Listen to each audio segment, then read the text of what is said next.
Assassin's Creed é uma das franquias mais conhecidas dos games. Seja você um fã ou não, com certeza já ouviu falar sobre a saga que narra o conflito ancestral entre os assassinos e os templários.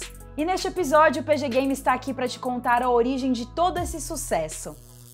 O primeiro jogo veio em 2007 como uma nova aposta da Ubisoft em uma propriedade intelectual própria.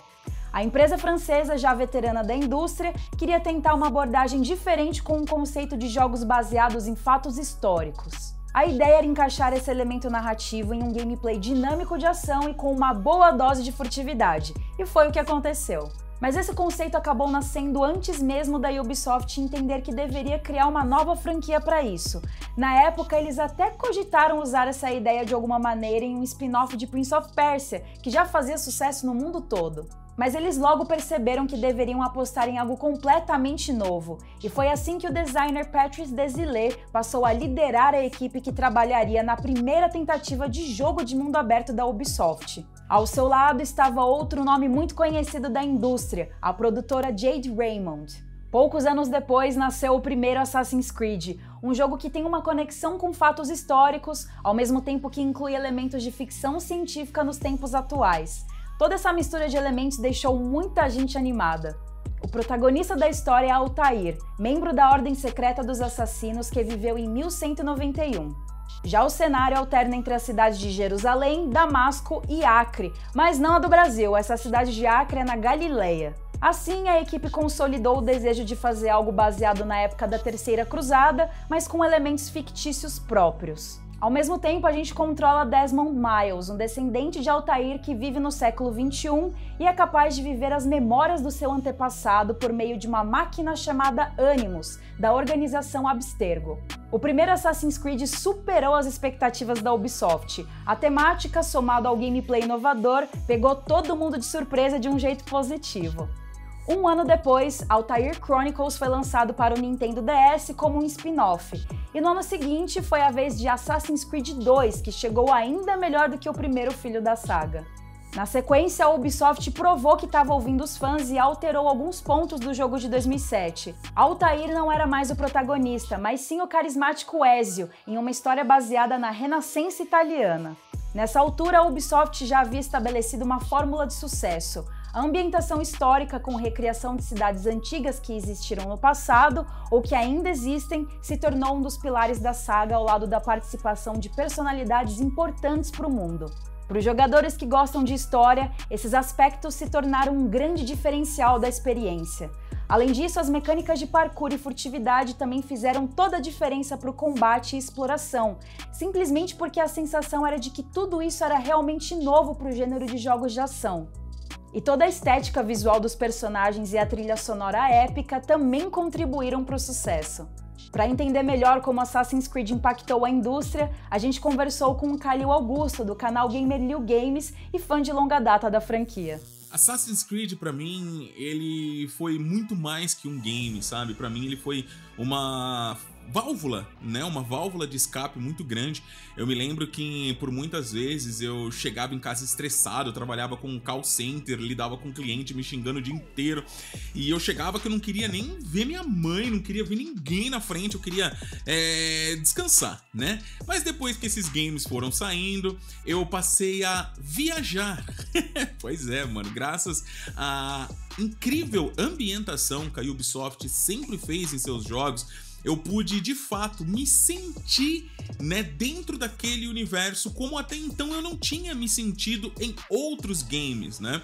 Mesmo sem nunca ter saído do Brasil, através de Assassin's Creed, eu pude conhecer a Roma antiga, eu pude passear por Veneza, eu visitei os Estados Unidos, já fui um pirata, e de todos os fatores, né, que o jogo me fez amar até hoje, sem sombra de dúvidas, a ambientação, né, o poder que Assassin's Creed tem de me jogar lá pra dentro sempre foi o ápice. O lance que a Ubisoft criou de colocar personagens históricos que realmente, né, viveram aqui, misturando com a lore do game. Cara, isso foi fantástico. Eu me lembro que na época de Assassin's Creed 2, por exemplo, né, onde a gente conhece Leonardo da Vinci, Maquiavel, a gente vê bastante referências artísticas, né, da época. A maneira com que eles colocaram aquilo era tão tão incrível que toda vez que eu jogava o game, galera, é bizarro, toda vez que eu jogava o game, eu tinha do lado ali alguma ferramenta na internet para pesquisar, para entender, para ver se realmente, né, aquilo que eles estavam falando era verdade, se aconteceu daquela forma mesmo, se Leonardo da Vinci era daquele jeito, se tal acontecimento foi da maneira que a Ubisoft estava contando, porque era tão incrível que eu realmente acreditava. E essa magia, né, que eles fazem com Assassin's Creed, eu não vi em nenhum outro game. Eu sei que existem outros jogos que hoje em dia, né, retratam muito bem a ambientação do lugar, pô, Ghost of Tsushima que eu diga, né, mas ainda assim, quando eu jogo um Assassin's, eu acho que é mais pelo lance, né, histórico do negócio, né, a mistura com a lore do game e tal, eu fico encantado. Com um sucesso evidente, a Ubisoft continuou investindo na franquia, que tornou-se anual. Em 2010 veio Assassin's Creed Brotherhood, que continuou o legado de qualidade de Assassin's Creed 2 e também introduziu um modo multiplayer.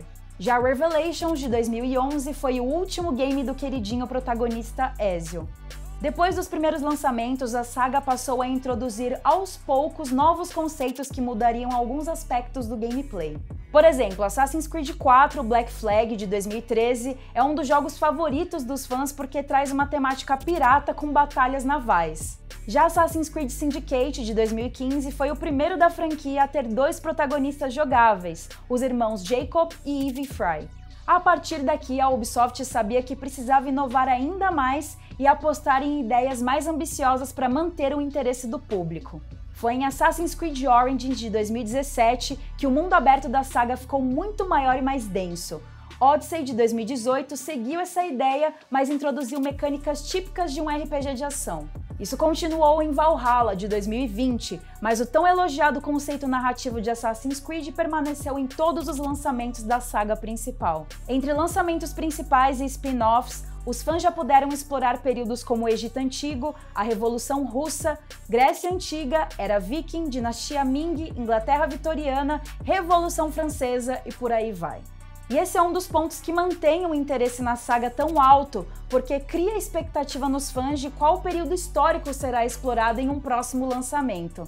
Agora, olhando para trás, não há dúvidas de que as conquistas de Assassin's Creed serviram para inspirar muitos outros jogos do gênero.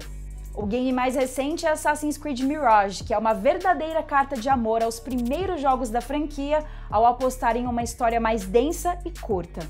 E caso você queira saber mais sobre essa nova aventura, é só conferir o episódio do PG Games sobre o jogo. Ao longo dos anos, a franquia ganhou outros spin-offs e foi até expandida para livros e histórias em quadrinhos. Também foi transformada em um filme estrelado por Michael Fassbender, que chegou aos cinemas em 2016. Juntos, todos os jogos de Assassin's Creed já venderam mais de 200 milhões de unidades, e tem mais coisa vindo por aí. Pelo menos 4 games inéditos estão em desenvolvimento nesse momento, incluindo uma aventura mobile ambientada na China Antiga.